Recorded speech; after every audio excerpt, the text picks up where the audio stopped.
በመኪና ወይም በእጅ ሳይሆን በምንቃሯ ልብስ የምትሰፋውን ወፍ አይታችሁ ታውቃላችሁ? ይህች ወፍ በተፈጥሮ እውነተኛ ፋሽን ዲዛይነር ናት። ውዶች እንዴት ናችሁ? ዛሬ ይዤላችሁ የመጣሁት ስሟ ታይለር በርድ ወይንም የልብስ ስፌት ወፍ ትባላለች።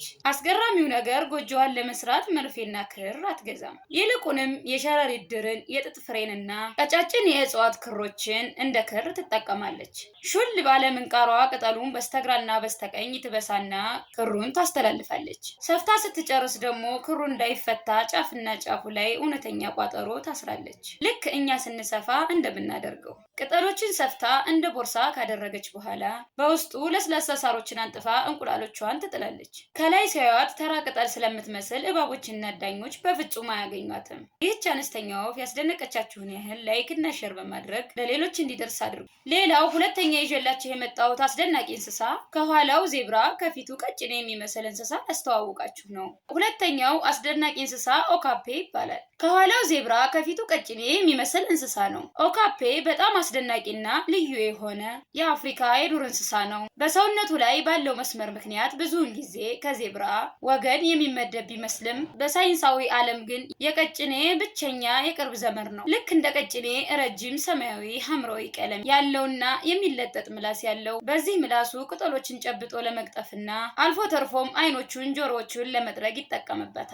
በጀርባውና በታችኛው ክፍል ላይ ያሉትን መስመሮች በደሙ ውስጥ ካለው የፀሐይ ብርሃን ጥላ ጋር ተዋህዶ ለመሰወር ይረዱታል። ይህ በተለይ ግልገሎቻቸውን ከአዳኝ እንስሳት እንዲጠብቁ ትልቅ ጥቅም አለው። ወንድ ኦካፔዎች በነጠላ ቆዳ የተሸፈኑ ትናንሽ ቀንዶች አሏቸው። ሴቶቹ ግን ቀንድ የላቸውም። ኦካፔዎች የሚገኙት በዓለም ላይ በአንድ ቦታ ብቻ፣ በዲሞክራቲክ ሪፐብሊክ ኮንጎ ጥቅጥቅ ያሉ እርጥበታማ የሆኑ የኢቶሪ የዝናብ ደኖች ውስጥ ነው።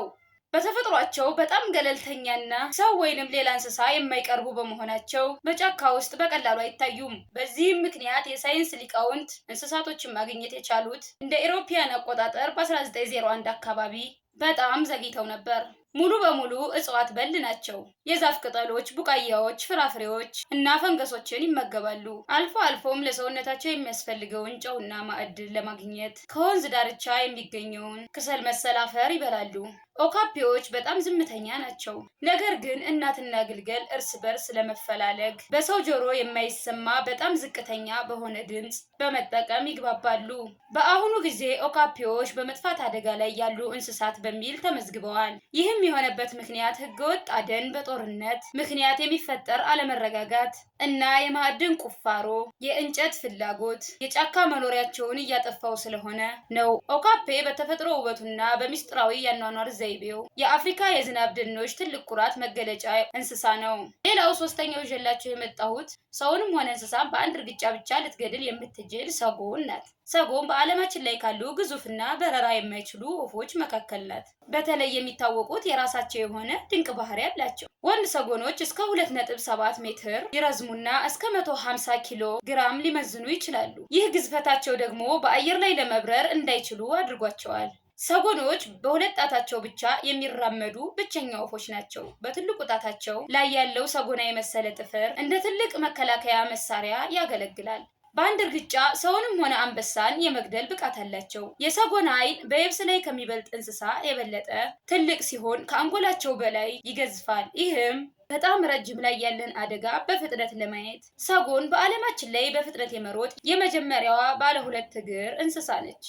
በሰዓት እስከ 70 ኪሎ ሜትር በሆነ ፍጥነት መሮጥ የሚችሉ ሲሆን ይህም ፍጥነት ሳይቀንሱ ረጅም ርቀት ለመሮጥ በሚፈልጉ ጊዜ ክንፎቻቸውን እንደ መሪ በመጠቀም አቅጣጫቸውን በቀላሉ ለመቀየር ይጠቀሙበታል። ወንድ ሰጎኖች ትልቅ ጉድጓድ በመቆፈር ጎጇቸውን ያዘጋጃሉ። በቡድን ውስጥ ያሉ ሴቶች ሰጎኖች በሙሉ እንቁላሎቻቸውን በዚህ አንድ የጋራ ጎጆ ውስጥ ይጥላሉ። ነገር ግን ዋና መሪዋ ሴት ሰጎን የራሷን እንቁላሎች መሃል ላይ በማድረግ የሌሎችን በዳርና ዳር ታስቀምጣቸዋለች። የሰጎን እንቁላል በዓለም ላይ ካሉ የወፍ እንቁላሎች ሁሉ ትልቁ ነው። አንድ እንቁላል ብቻውን የ24 እንቁላሎች ያህል ክብደት ሊኖረው ይችላል። እንቁላሎችን በቀንና በሌሊት በመፈራረቅ ይጠብቃሉ። በቀን ውስጥ አመድማ ቀለም ያላት ከአሸዋው ጋር ተመሳስላ ስትቀመጥ፣ በሌሊት ደግሞ ጥቁር ቀለም ያለው ወንዱ ሰጎን በጨለማው ተደብቆ እንቁላሎቹን ይጠብቃል። ሰጎኖች አደጋ ሲገጥማቸው ራሳቸውን አሸዋ ውስጥ አይቀብሩም።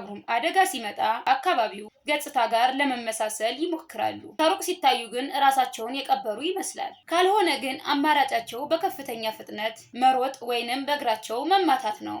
ሰጎኖች ሁሉንም በሊታ አምኒበረስ ናቸው። በብዛት ቅጠላቅጠሎችን፣ ስሮችን፣ ፍራፍሬዎችን እና ዘሮችን የሚመገቡ ቢሆኑም አልፎ አልፎ እንሽላሊቶችን፣ አንበጣዎችንና ትንንሽ ነፍሳትንም ይመገባሉ። ምግብ በሆዳቸው ውስጥ በቀላሉ ለመፍጨት ለመጨፍለቅ እንዲረዳቸው ትናንሽ ድንጋዮችና ጠጠሮችንም አብረው ይወጣሉ። ለዛሬ ይዤላችሁ የመጣሁት የሰጎኖቹ ሁኔታ ይሄንን ይመስላል። ከወደዳችሁት ላይክ፣ ሼር አድርጉልኝ። እወዳችኋለሁ።